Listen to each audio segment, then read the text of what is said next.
Ini sudah lebih dari 1 minggu, sekitar 10 hari pasca kejadian. Kita bisa lihat kalau jalanan masih rusak parah.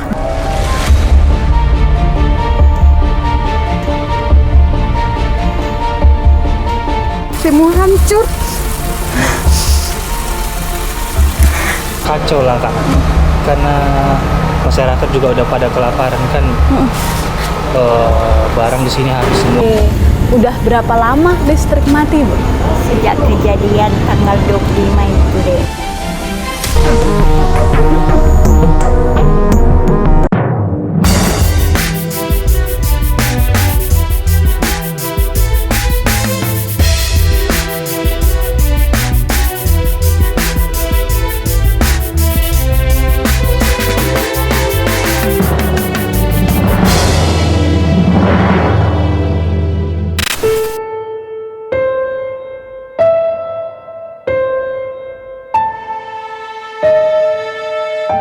Indonesia sedang berduka.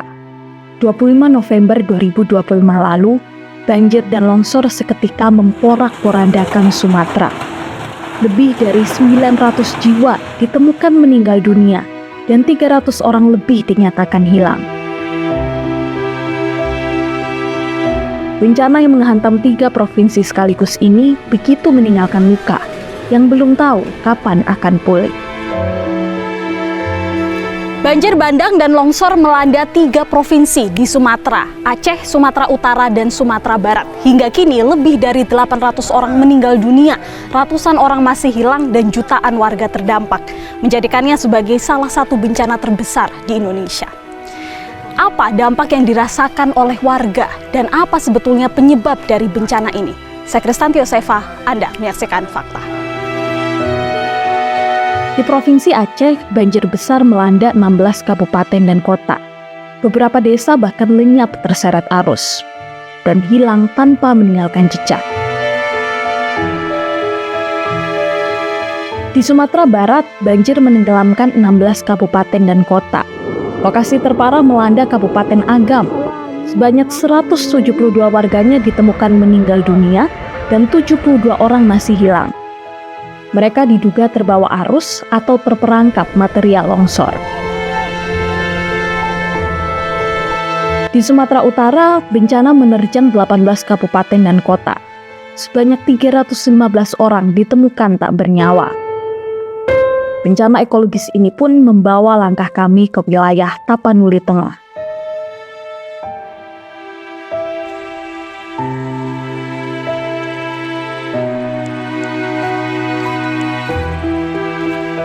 Kami akan menuju ke Desa Sipangi, salah satu desa di Kabupaten Tapanuli Tengah yang masih terisolir sampai hari ini, di mana ini sudah memasuki hari ke-10 pasca bencana banjir bandang dan juga longsor yang menimpa 3 provinsi, salah satunya Sumatera Utara. Banyak jalan yang ditutup karena aksesnya terputus total, baik jalan itu rusak maupun masih ada sisa-sisa material yang belum dibersihkan, sehingga kami harus mencari jalan alternatif untuk menuju ke Desa Sipangi ini. Ini merupakan salah satu desa yang sampai hari ini masih terisolir. Kami dibantu salah satu warga lokal yang akan mengantar kami menuju ke sana. Bisa Pak, mobil Pak? Ya bisa, sampai sini kita. Oh, sampai sini aja terakhir? Iya, mobil, tapi kalau kereta udah bisa sedikit-sedikit. Oh. Kita di sini toko ada. Baik, makasih ya Bapak. Iya. Pemirsa, kami sudah berada di titik terakhir mobil kami bisa berhenti ya, karena untuk mengakses Desa Sipangi ini sudah tidak bisa lagi menggunakan kendaraan roda 4, sehingga kita harus jalan kaki, mau tidak mau. Tadi warga menyebut kalau kurang lebih sekitar 2,5 kilo untuk mengakses desa yang sampai sekarang masih terisolir. Kita temukan faktanya.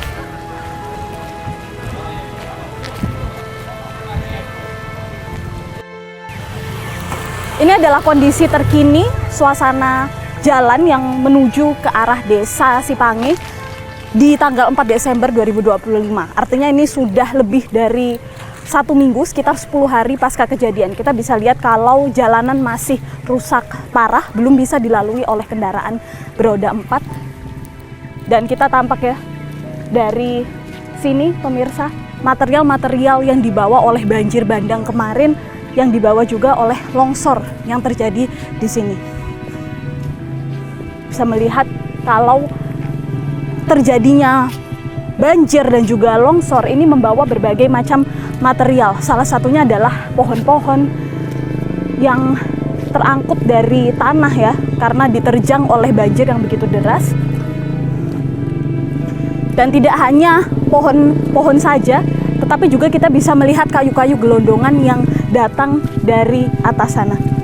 Nah, ini adalah salah satu contoh kayu gelondongan yang luar biasa besar sekali dimensinya, lebar dan juga besarnya, yang ikut terbawa ketika banjir bandang terjadi pada tanggal 25 November 2025. Selain material yang terbawa dari atas, banjir ini juga merontohkan atau merubuhkan tiang listrik. Ini adalah salah satu penyebab mengapa di desa Sipange maupun di desa lainnya yang terisolir sampai hari ini masih belum terdapat komunikasi karena putus total. Komunikasi maupun listrik masih belum bisa diakses oleh para warga di sana.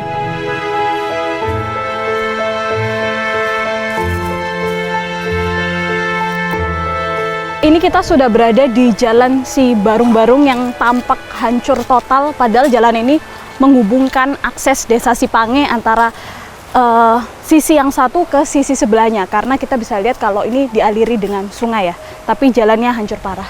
Kita akan coba tanya pada salah satu warga. Permisi, Mas, izin mau minta waktunya sebentar buat ngobrol nggak apa-apa? Mas, dengan siapa namanya Bang? Doniman. Bang siapa? Doniman. Ini hancurnya di sini doang atau sampai ke sana Bang? Sampai ke sana. Oh kayak gitu. Gimana kondisinya? Longsor. Nah ini bawa apa Bang? Bawa durian. Ini kita jalan ke sana bisa Bang? Bisa. Terima kasih Bang ya. Iya. Kita akan coba untuk menyeberang ke sana pemirsa. Masih satu desa yang sama, yakni desa Sipange, yang mana aksesnya terputus ya. Ini merupakan jalan aspal tapi sudah ambrol akibat banjir dan longsor kemarin. Ya. Tanah juga masih sangat basah ya. Kami harus berhati-hati karena kalau tidak bisa terjerembab ke bawah. Kalau kita lihat di sisi kanan kami, pemirsa, masih tampak jelas ya sisa longsoran kemarin. Kita bisa lihat seberapa parah karena kemudian tanah ini bisa sampai jatuh semua ke sini dan menghancurkan jalan yang ada di sini. Bahkan kita bisa melihat sisa-sisa pohon-pohon yang sampai sekarang belum dibersihkan, sehingga warga ini kesulitan untuk menyeberang dari sisi yang sebelumnya. Ibu, permisi. Ibu tinggal di mana? Oh di sini. Hancur rumahnya. Oh gitu. Terus gimana dong? Tinggal di mana akhirnya? Itu ada rumah di depan itu, satu lagi yang bertingkat itu ada. Kenapa? Di rumah yang bertingkat itu. Oh di rumah yang bertingkat. Nah ini ngapain sekarang itu? Ini ngapa yang sisa kena banjir itu, ini yang tinggal. Oh gitu. Beras. Padi. Oh padi. Hanya ini sisanya. Iya. Yang lain? Yang lain hamil semua. Kena apa semua, kena timbun. Sama jagung habis semua ludes. Ya Bu, mana lo? Iya. Iya Ibu ya.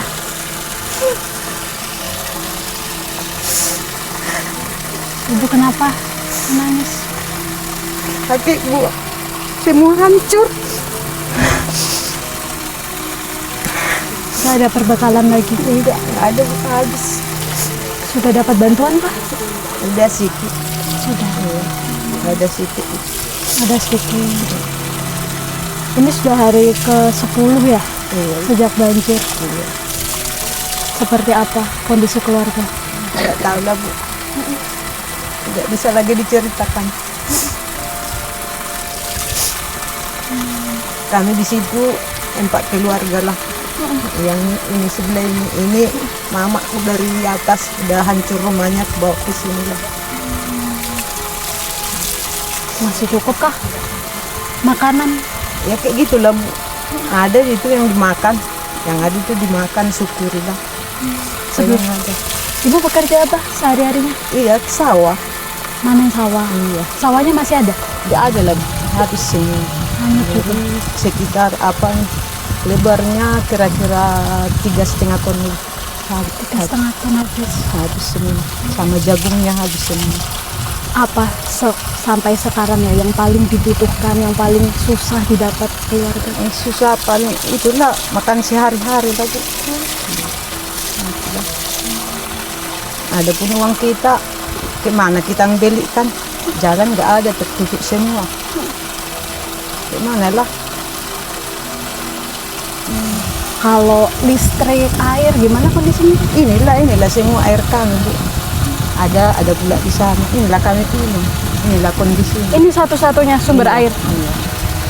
Ada di sana tapi itu udah kecil, udah mati. Kalau listrik Listrik nggak ada. masih padam berarti? Iya padam.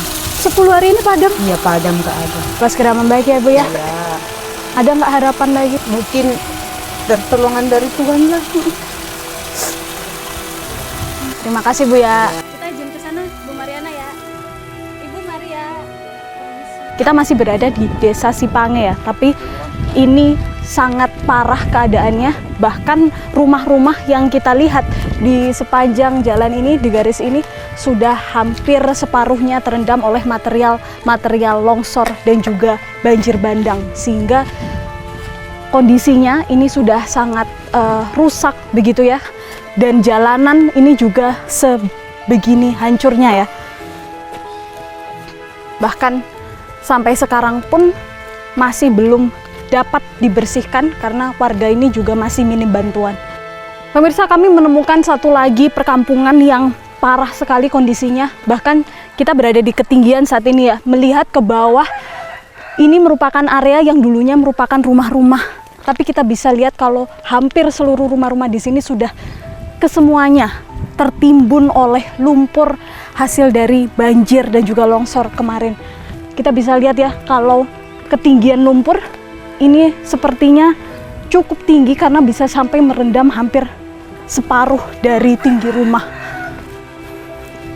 Nah, bahkan di tengah-tengah kondisi yang sedemikian susah, kita juga masih bisa melihat warga ini masih berupaya untuk tetap bertahan hidup.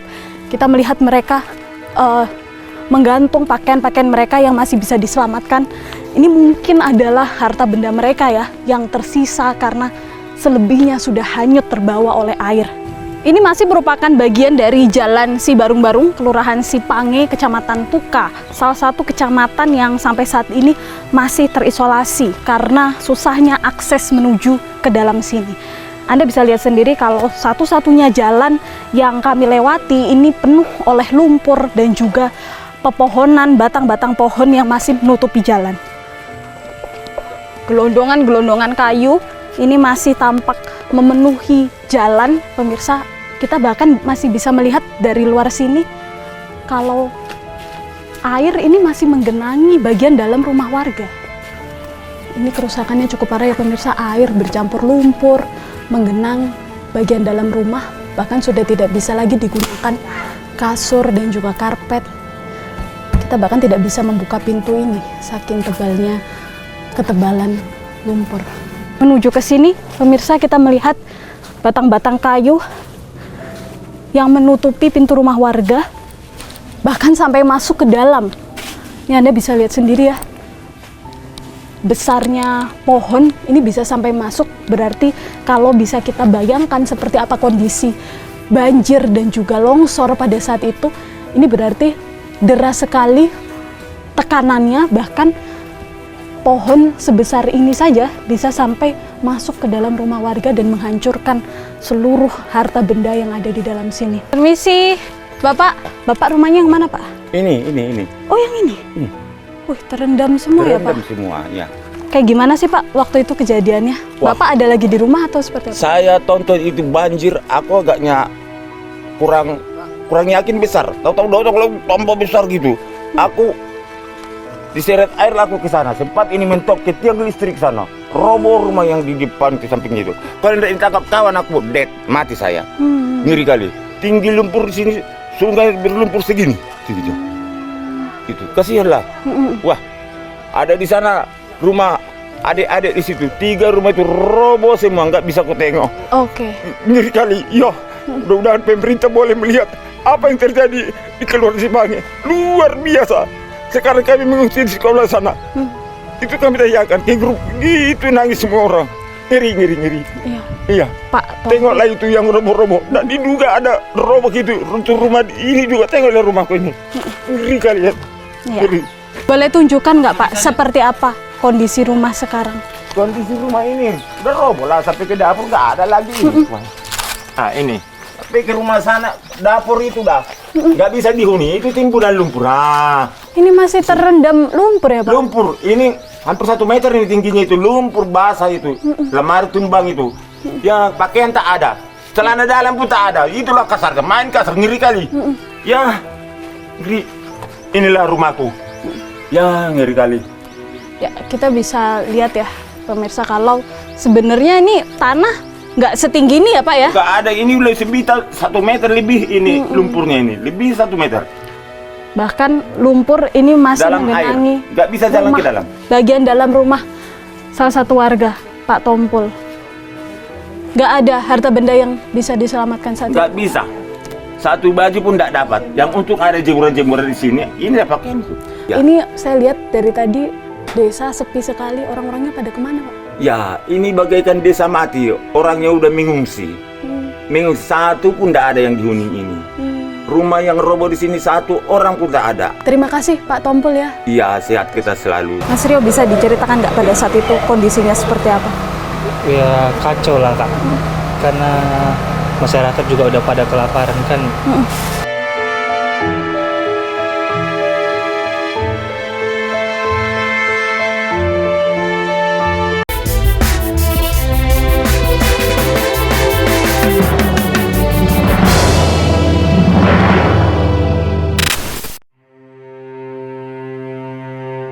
Lambatnya respon dan bantuan yang datang terutama dari pemerintah semakin memperparah kondisi di lokasi bencana.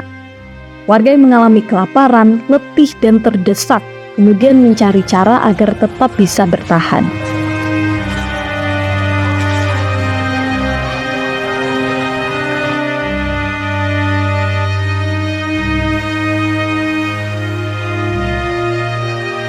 Di hari ke-10 pasca bencana banjir dan juga longsor yang terjadi di Sumatera, Tapanuli Tengah ini masih mengalami blackout atau padam total, di mana listrik ini sampai di hari ke-10 ini masih belum bisa dinyalakan.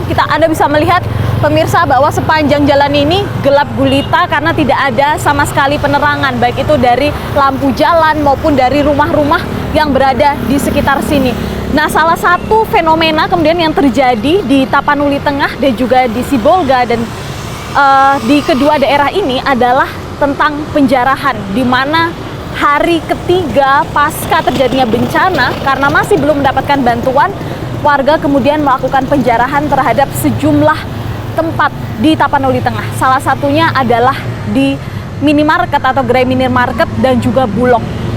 Tersebar videonya viral di media sosial di mana salah satu gerai minimarket ini menjadi korban. Kita akan melihat ya situasi terkini pasca terjadinya penjarahan. Saya sudah berada di depan salah satu gerai minimarket yang ada di Tapanuli Tengah. Kita bisa lihat kondisinya sudah ditutup. Kita coba bertanya pada salah satu orang. Permisi, Bang. Ya. Abang kerja di sini? Iya, saya karyawan di sini. Karyawan di sini. Iya. Dengan Abang siapa namanya? Atas nama Febrian Adha. Mas Febrian Adha. Febrian. Mas Febrian, ini kemarin minimarket ini salah satu yang dijarah. Iya. Boleh diceritakan nggak gimana situasinya pada saat itu? Kalau untuk yang tahu situasinya, kebetulan tim toko sana. Oh, kita ke sana ya, Mas Febrian ya?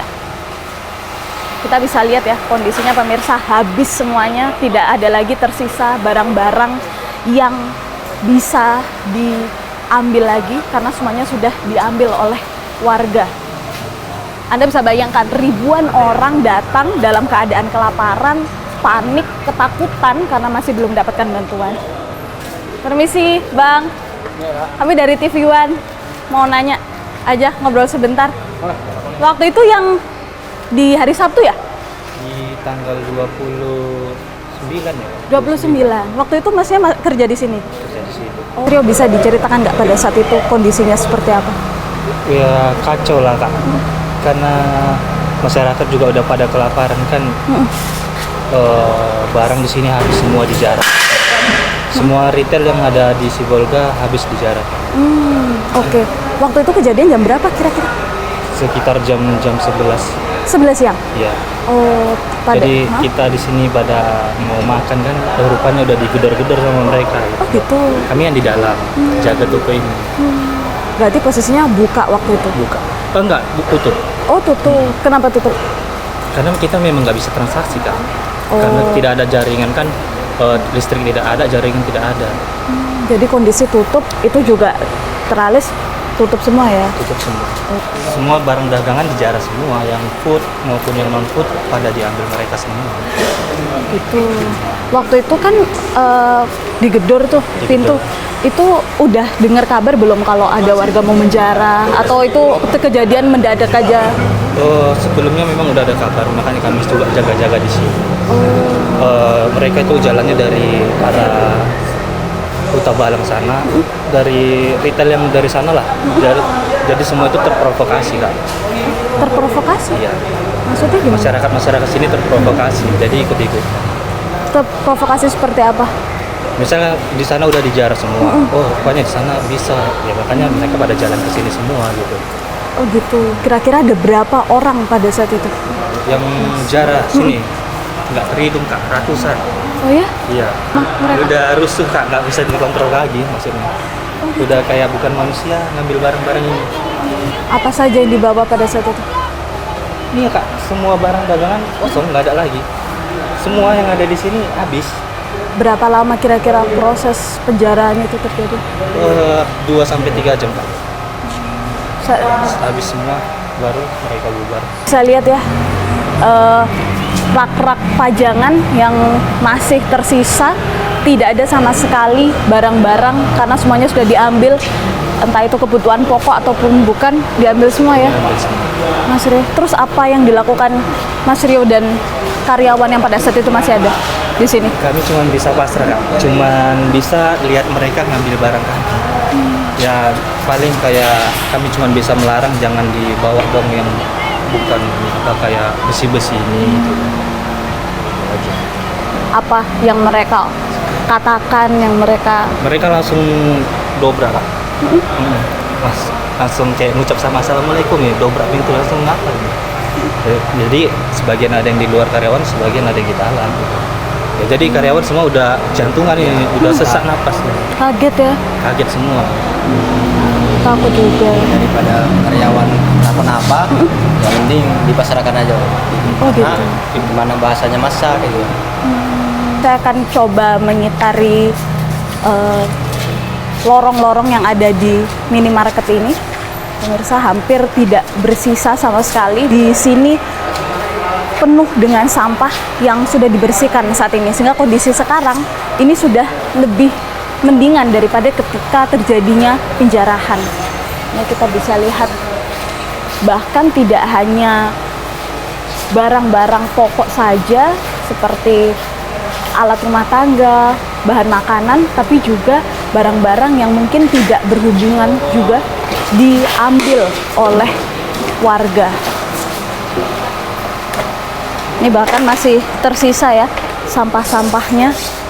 Kita bisa bayangkan ratusan orang datang saat itu dalam kondisi ketakutan, panik, lapar juga karena belum ada bantuan sama sekali, bahkan setelah 3 hari terjadinya bencana.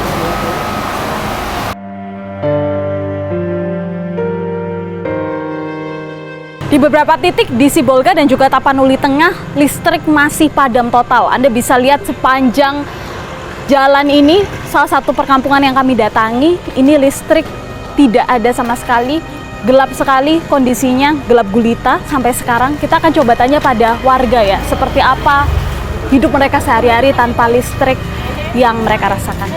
Permisi Ibu, saya Tanti dari Fakta TV Ban. Ibu siapa namanya? Nama saya Lisa. Ibu Lisa. Dan Ibu? Ibu Mak Riki. Mak Riki, oke. Udah berapa lama listrik mati, Bu? Sejak kejadian tanggal 25 itu deh. Oh gitu. Iya, sampai sekarang. Berarti udah 10 hari. Iya. Total? Tidak ada, iya. Oh gitu. Kami di sini banjir masuk ke rumah air. Jadi nggak ada listrik, nggak bisa masak. Sekarang masak pakai kayu, gas nggak ada. Iya, sekali kami sekarang. Kayak saya itu produksi air depot isi ulang, stoplah 10 hari, nggak ada apa produksi. Terus gimana sehari-hari kalau nggak ada listrik? Pakai apa jadinya? Ya, nggak hidup lah, nggak jalan air, pabrik juga nggak kerja, karyawan nggak kerja, kan orang susah nggak dapat makan. Ya maunya minta lah biar cepat listriknya di. Bantuan dari pemerintah apa itu? Itulah beras dari Bulog. Beras ada, iya. Nanti sajalah, memang ada apa yang tahan, kadang tidak tahan, pulanglah. Kadang sebagian yang tahan kali, kayak kami ini lah jatuh dari situ. Ayo. Rebut-rebutan lah ngambil beras itu. Bapak warga desa sini? Iya. Rumahnya yang mana? Ini. Oh ini persis di belakang kita. Inilah. Oh, seperti apa sih waktu itu Pak kejadiannya?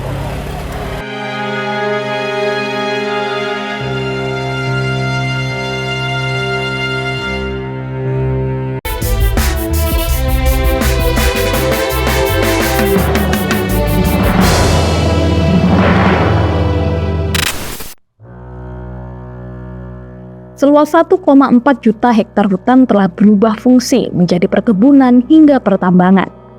Temuan Kementerian Kehutanan, ada pelanggaran yang dilakukan oleh 12 perusahaan.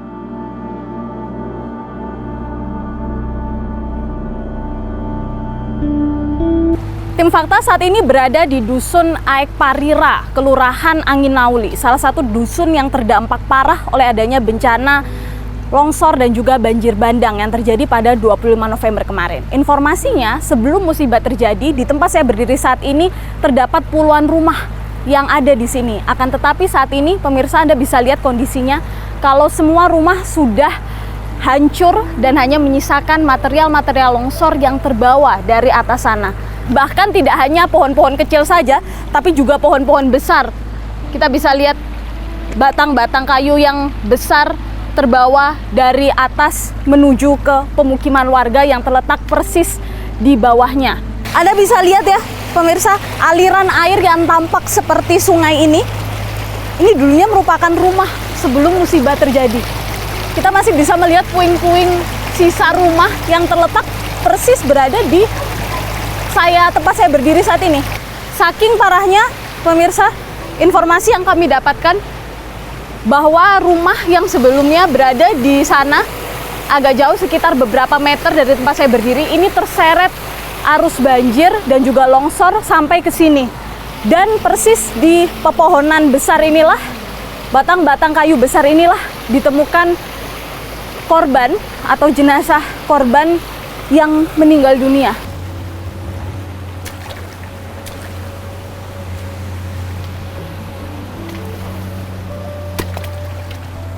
Kita akan coba cari warga desa ini ya, untuk mengetahui seperti apa ceritanya.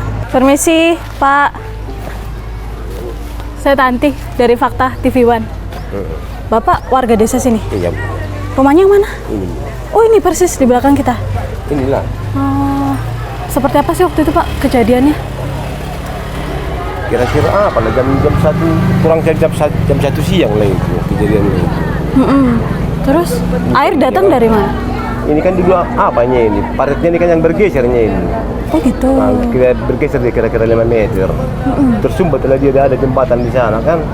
Nah, tersumbat lah dia, tertutup. Terus kemarin lah hari ini. Sampai berapa tingginya banjir waktu itu? 5 meter adanya juga. Oh, 5 meter. 5 meter. Kita izin lihat rumahnya. Mungkin bisa ditunjukkan apa saja kerusakannya, Bapak.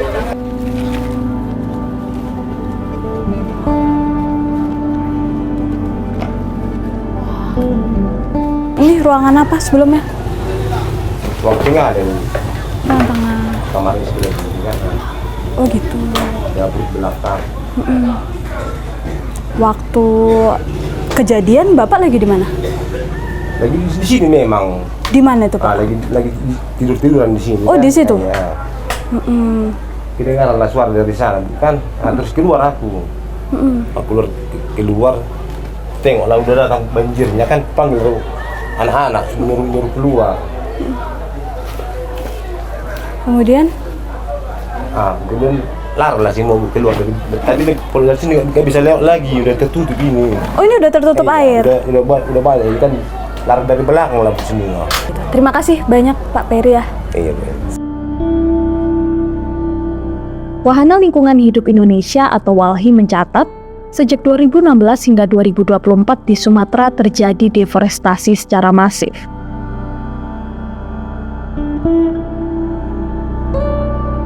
Kami sudah bersama dengan Bang Maulana Sidik dari WALHI Sumatera Utara. Bang Maulana, apa sih sebetulnya kondisi hulu di Sumatera Utara yang sampai menyebabkan terjadinya bencana banjir dan longsor yang sekarang terjadi?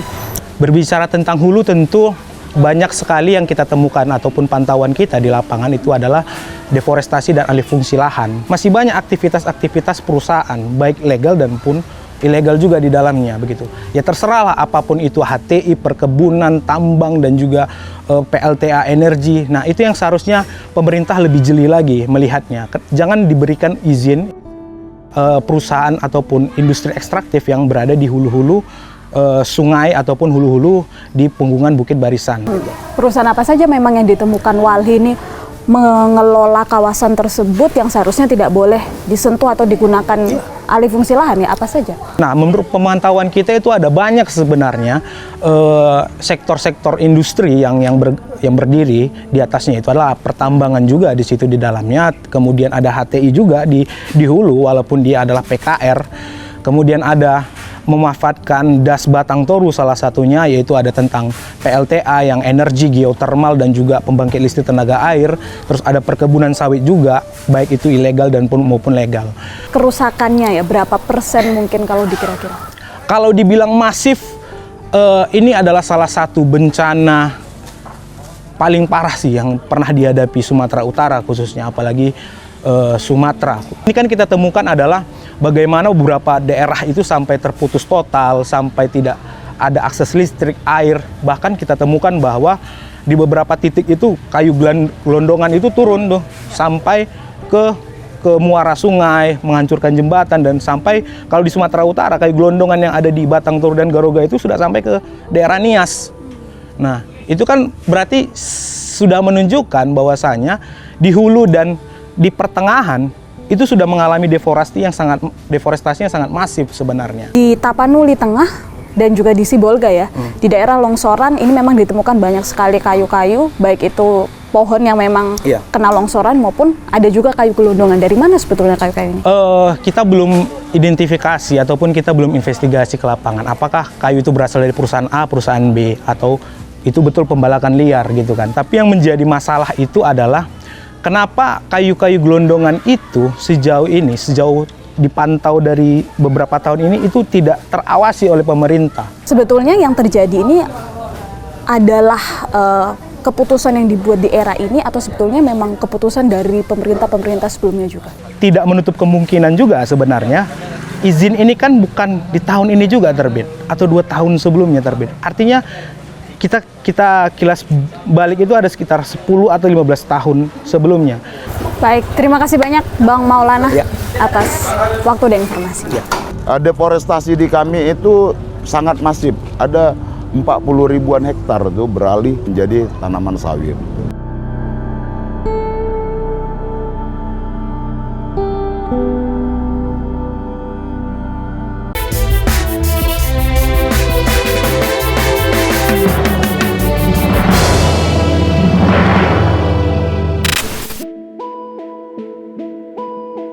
Beberapa wilayah di Tapanuli Tengah hingga kini masih terisolir.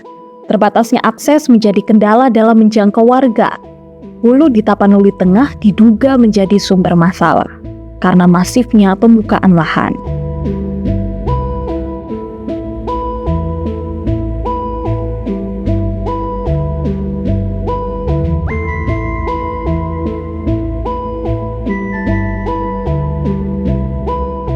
Kami kami sudah bersama dengan Pak Bupati Tapanuli Tengah, Pak Masinton Pasaribu. Ya. Pak Bupati, seperti apa sih sebetulnya kondisi di Tapanuli Tengah saat ini ya? Sudah hari ke-10 pasca bencana, kondisi terbarunya saat ini seperti apa? Ya, kondisi terbarunya perlahan-lahan baru kami bisa urai perlahan-lahan. Nah, tentu ini sejak Presiden datang kemarin ya, baru bisa kami mudah untuk melakukan koordinasi. Baik, Pak Bupati, kita melihat di situ ada warga yang berkumpul. Boleh kita melihat ke sana? Ini ada apa di sana, Pak? Ya, ini sekalian saya kita Pak meninjau. Wakil juga. Baik. Kalau sampai sejauh ini Pak, tadi kita melihat ke Desa Sipange ya, masih merupakan kawasan yang terisolir. Iya. Sebetulnya apa sih yang menyebabkan kawasan ini masih terisolasi? Apa kesulitannya mungkin menembus kawasan-kawasan ini? Kami kesulitan menembus aksesnya secara penuh gitu ya, tapi untuk rute jalan kaki atau beberapa itu sudah bisa kami masukin. Nah, karena memang tebalan sedimen lumpurnya luar biasa. Di selain Sipange Pak, kira-kira di Kecamatan Tuka atau mungkin di daerah lain ada berapa lagi kawasan yang terisolasi sampai sekarang? Nah, Kecamatan Sitahuis ya, 80% wilayah desa dan kelurahan dan antar desa itu mengalami keterisoliran karena memang medannya. Jadi jalan di sana putus. Kemudian tertutup longsoran yang sangat tebal dan itu membutuhkan alat-alat berat untuk bisa membuka akses tersebut. Pak Masinton, tadi sudah disebut ya, sempat disinggung tentang hulu. Sebetulnya seperti apa sih kondisi hulu di Tapanuli Tengah? Benarkah terjadi alih fungsi lahan sehingga kemudian menyebabkan bencana yang besar ini yang berdampak besar di Sumatera Utara, khususnya Tapanuli Tengah? Nah, itu yang selalu kami tertibkan. Saya datang dilantik kami berdua, kepala daerah dilantik kalau 20 Februari ya. Jadi baru 9 bulan. Langkah yang saya lakukan intens terus menerus adalah saya ingin menata kawasan hulu perbukitan gitu. Saya nggak pengen kawasan perbukitan itu beralih dia ya dari kawasan hutan menjadi ditanamin sawit. Nah, bahkan itu ada satu perusahaan sudah memiliki IUP sebelumnya di kawasan perbukitan. Itu saya minta agar dihentikan menanam sawit dan itu saya pastikan saya evaluasi IUP-nya. Dan begitupun kelompok masyarakat, ya individu-individu masyarakat, selalu kami ingatkan supaya agar tidak sembarangan menanam sawit di area perbukitan maupun area-area resapan air. Nah, itu yang kami lakukan. Udah terjadi bencana. Jadi benar itu Pak, bahwa memang ada alih fungsi lahan, itu benar terjadi ya, di itu hulu? benar. Itu benar. Berapa Dan persen? kemudian deforestasi di kami itu sangat masif. Di tahun 2002, ngelihat datanya dari 2023-2024 ada 40 ribuan hektar tuh beralih di area perbukitan kawasan Tapanuli Tengah yang beralih menjadi tanaman sawit. Nah, itu yang kami sedang melakukan penataan dan ini kami minta nanti kami sedang membuatkan draft moratorium sebenarnya. Moratorium larangan penanaman sawit di kawasan perbukitan dan daerah tangkapan air. Keburu terjadi nih bencananya gitu. Ya dampaknya begini ya hikmahnya adalah agar kita ke depan menata itu semua. Oke, Pak, iya, kan? apa kemudian tindakan tegas dari pemerintah kabupaten selain melakukan moratorium? Apakah akan dilakukan penyidikan, kemudian menentukan siapa yang bersalah dalam bencana ini? Apakah dikenai sanksi atau hukuman seperti apa? Nah, ini yang jadi problem di kami, pemerintah kabupaten, karena kewenangan otonomi kami di bidang kehutanan itu sudah nggak ada. Itu diambil alih oleh provinsi dan Kementerian Kehutanan. Kami ini hanya kewenangan kami tentang lingkungan hidupnya, tidak tentang hutannya gitu. Nah, itu jadi dilemanya. Nah, itu yang harus kami lakukan adalah kami nggak bisa bekerja sendiri, kami harus bekerja sama dengan UPT Dinas Kehutanan Provinsi Sumatera Utara ya untuk melakukan edukasi, pengawasan ya karena tindakan apa segala macam itu bukan ada di kewenangan di kabupaten. Musibah banjir bandang dan longsor yang terjadi di Sumatera adalah peringatan keras bahwa tata kelola alam yang salah bisa menjadi bencana. Ratusan orang meninggal dunia dan jutaan orang terdampak. Bahkan, lebih dari 10 hari pasca bencana, masih ada sejumlah daerah yang terisolir. Fakta yang kami temukan di lapangan, para korban bencana di daerah terisolir masih kesulitan mendapat bantuan karena terbatasnya akses. Duka ini bukan hanya duka bagi Sumatera, tapi duka bagi kita semua. Marilah kita menjaga alam sebaik-baiknya agar tetap lestari. Tetaplah kuat, Indonesia. Saksikan terus Fakta setiap hari Senin pukul 20.00 waktu Indonesia Barat hanya di TV One.